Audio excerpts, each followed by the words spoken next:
One of the essential concepts of CAD software is the use of layers. Layers help to organize and manage different aspects of a drawing. In this tutorial, we will explore the basics of layers in QCAD and learn how to use them effectively. Let's consider this example drawing of a simple floor plan. This drawing has been organized with a number of layers. We can see the layers of this drawing in the layer list at the right. If you cannot see the layer list, you can show it by clicking the button all the way at the top right to toggle the layer list display. Let's have a look at the layer called Labels.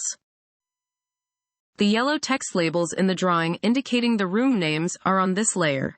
We can see from the color icon in the layer list that this layer has the color yellow. Accordingly, all text labels in the drawing are displayed in yellow. Next to the layer name, the black icon of an eye indicates that this layer is currently switched on. This means that the entities on this layer are visible. We can click this icon to switch off this layer. The layer is now invisible, and with it all text labels on that layer. Note that the text labels have not been deleted from the drawing. The whole layer is just no longer being displayed until it is switched back on again. It can be useful to hide certain layers while working on a drawing or, for example, before printing it. To switch the layer back on, we simply click the eye icon again. We can also choose to completely delete a layer from the drawing. For example, to delete the layer with the room sizes, we first activate the layer by clicking on its name. Then we click the button to delete the current layer. Deleting a layer deletes not only the layer, but also all the entities on the layer. To edit a layer, we first activate the layer we want to edit. Then, we click on the button above the layer list to edit the layer.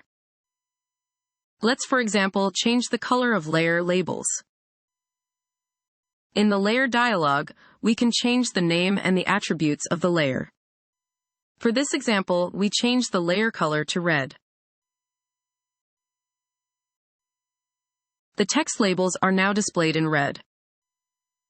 Entities take on the color of the layer they are constructed on, and also change their color with the layer color. This makes it easy to change the appearance of all entities on the same layer at once. The general idea behind layers is to create a separate layer for each set of entities that have the same or a very similar function in the drawing. Entities with the same meaning usually also have the same color, line type, and line weight.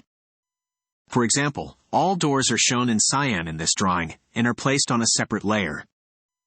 Similarly, a separate layer could be used to add electric wiring, and yet another layer for lights, and so on. Now, let's start with a new drawing to learn how layers can be created from scratch. Before we start drawing anything, we create some layers for our drawing. Note that even this new empty drawing already contains a layer. This layer has the name 0. Layer 0 is the default layer that is always present. Layer 0 can never be deleted or renamed. As generally recommended, we leave layer 0 empty and create our own layers for our drawing. For this simple mechanical drawing, we create 3 new layers. The first layer is for all visible edges of our part.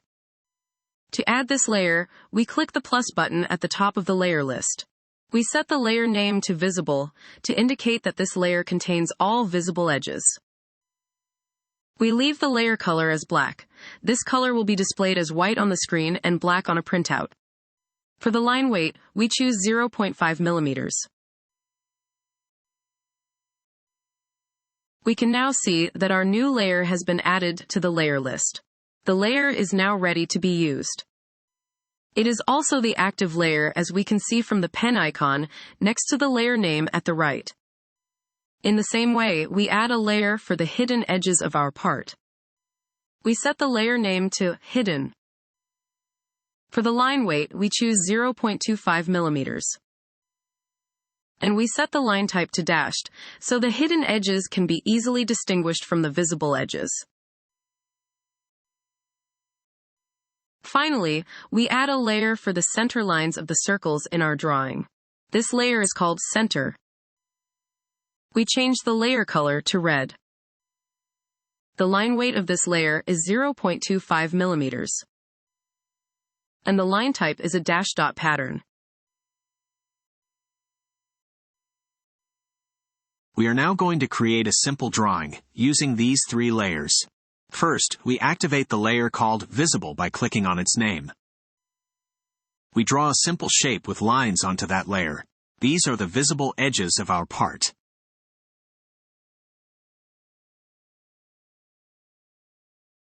Next, we activate our layer called Hidden.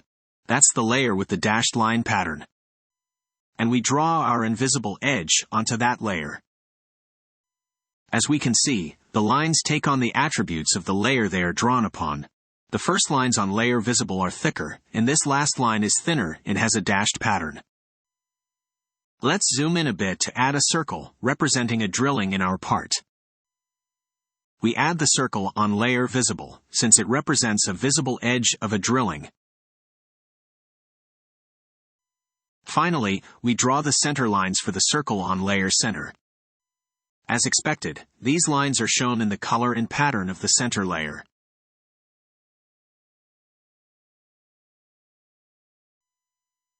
Whenever we are drawing something, we need to constantly be aware of what layer is currently active. We frequently change layers to make sure that every entity is created on the layer it belongs. If you have previously worked with graphics software, you might think that layers can be used to control the display order to decide what is displayed in the foreground and what in the background. This is not the case in QCAD or CAD in general. Layers in QCAD have no influence on the drawing order of entities.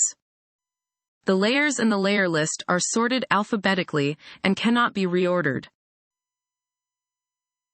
Another common misconception is that layers are used to group entities. While layers do contain all entities with the same function, they are fundamentally different from groups. A group or block, as it is called in CAD, might be used to combine all entities of a mechanical part such as the one we just drew, into a single entity for easier handling.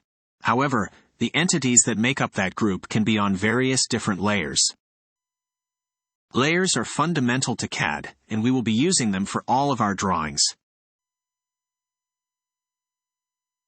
You should now have a basic understanding of layers in QCAD and know how to create, activate, and use layers to structure your drawing. Be sure to practice this with your own QCAD installation. Thank you for watching this QCAD tutorial.